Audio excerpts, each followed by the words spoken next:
Halo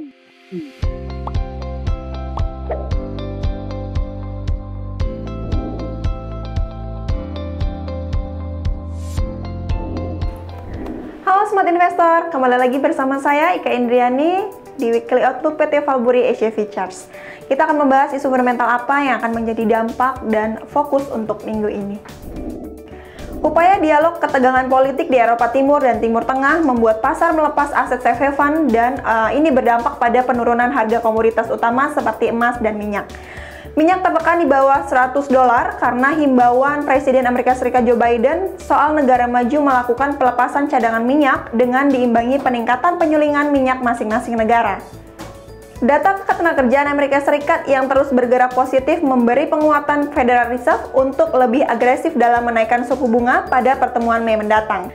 Saham Amerika Serikat masih bergerak negatif karena kecemasan terhadap kenaikan imbal hasil obligasi jangka pendek pemerintah Amerika Serikat karena proyeksi normalisasi suku bunga The Fed. Saham Asia masih stabil di tengah lockdown yang terjadi di Cina.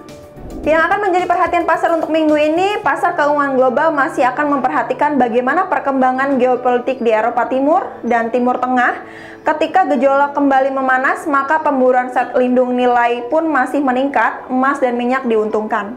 Serangkaian data ekonomi penting yang tersaji pekan ini diantaranya RBA meeting dari Australia, ISM Service PMI, dan FOMC minute dari Amerika Serikat. Dan untuk data ekonomi penting yang perlu diperhatikan, di hari Senin, factory order dari Amerika Serikat yang diperkirakan turun minus 0,5% dari sebelumnya 1,4%. Di hari Selasa, ada rapat Bank Sentral Australia di mana dalam rapat kali ini masih akan memperhatikan suku bunga pada 0,10%. Malam harinya ada ISM Service PMI dari Amerika Serikat yang diperkirakan naik 58,6 dari sebelumnya 56,5.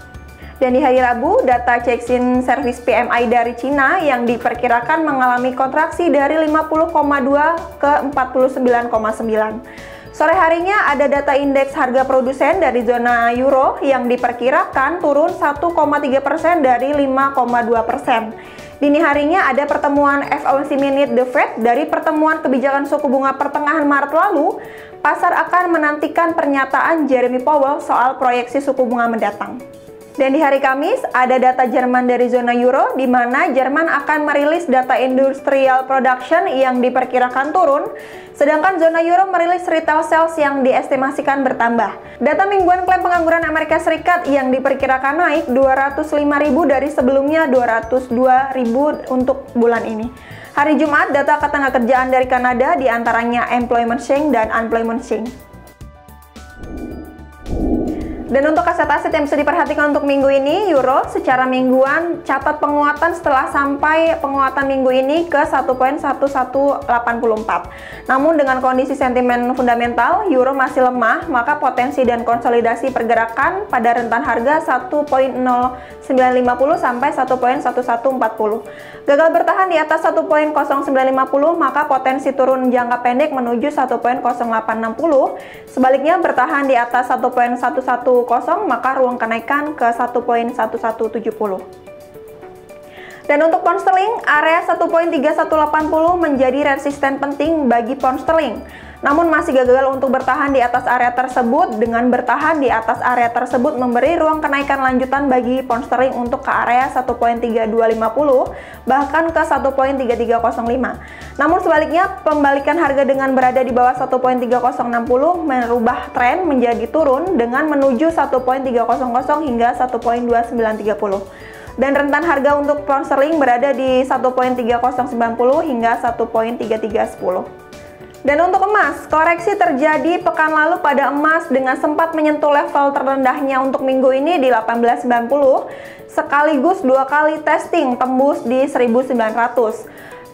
Di bulan Maret ini, sedangkan 1950 menjadi resisten penting bagi emas untuk pekan ini, di mana penutupan di atas area tersebut memulihkan penguatan emas untuk kembali mendekati 1970 hingga 1980. Namun sebaliknya, tren penurunan jangka pendek terjadi bila penutupan di bawah 1900.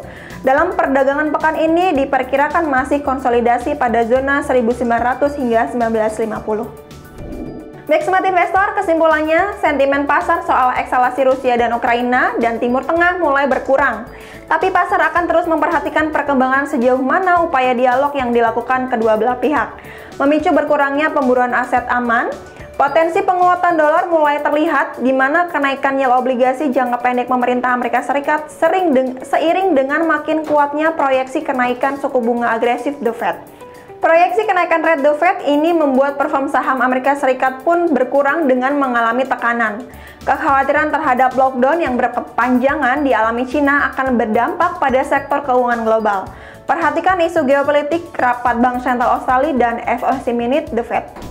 Baik Smart Investor, semoga bermanfaat dan menjadi peluang untuk Anda pekan ini. Jangan lupa subscribe, like, dan share video ini. Dan kami mengucapkan selamat menunaikan ibadah puasa bagi yang menjalankan. Sampai jumpa.